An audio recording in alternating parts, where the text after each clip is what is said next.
Subukan mo yung ganito luto sa baboy. Pwedeng pang ulam o pulutan. Ikaw na lang mamili kung ano ipapartner mo, kanin ba o alak dito sa ating dish for today's video, mga tol.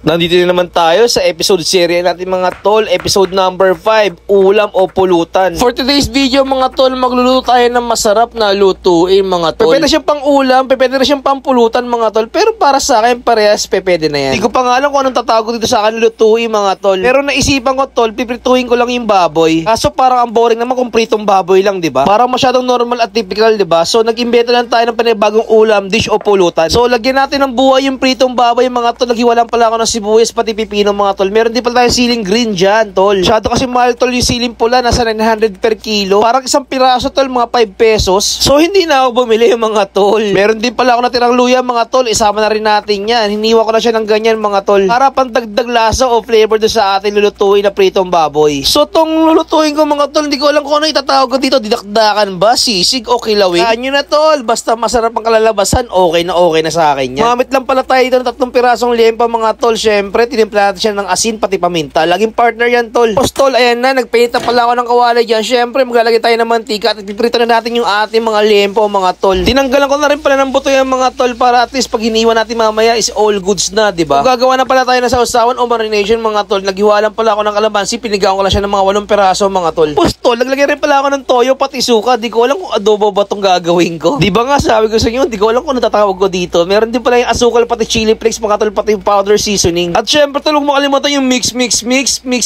Pag okay na ito, nilagyan ko pala siya ng onting tubig. Yeah, malapit na maluto yung ating pritong liempo, mga tol. Bali, prinito ko lang, tol, mga 15 minutes to 20 minutes. Tapos, tingnan mo yung itsura, tol. Solid na itsura, diba? Habang bina-voice over ko itong mga tol, di ko alam kung gano'ng karami bang kanin ang kakainin ko ngayon. O magiinom lang tayo ng alak, kaso wala tayong kainuman, diba? So, after 20 minutes, mga tol, yan, okay na yung ating pritong liempo. Syempre, hihiwain natin yan na maliliit lang, tol. Tapos, syempre, tol, ilalagay natin yung mga ating aromatics doon sa ating ginawang mixture kanina, mga tol. Yan nga pala yung sili, luya, tol, syempre, yung sibuyas, pati pipino. Syempre, huwag makalimutan yung pritong baboy, mga tol. Tapos, tol, mix.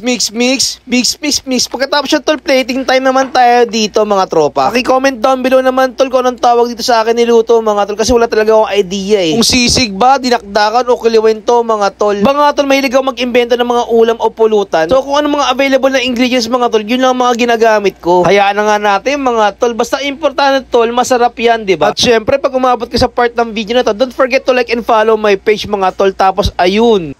Yun. Tol, tikman natin niluto kung ano. Pritong baboy, tol, syempre. Ayan. Subukan mo kita lutuin sa pritong baboy, tol, para may iba naman. Maraming sahog, tol, syempre. Pipino.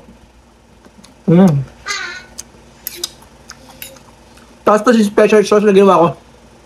Anghang. Bagay na bagay, tol, pampulutan. O kaya pwede rin pang dinner time, di ba, tol? Siyempre yung baboy. Ayan.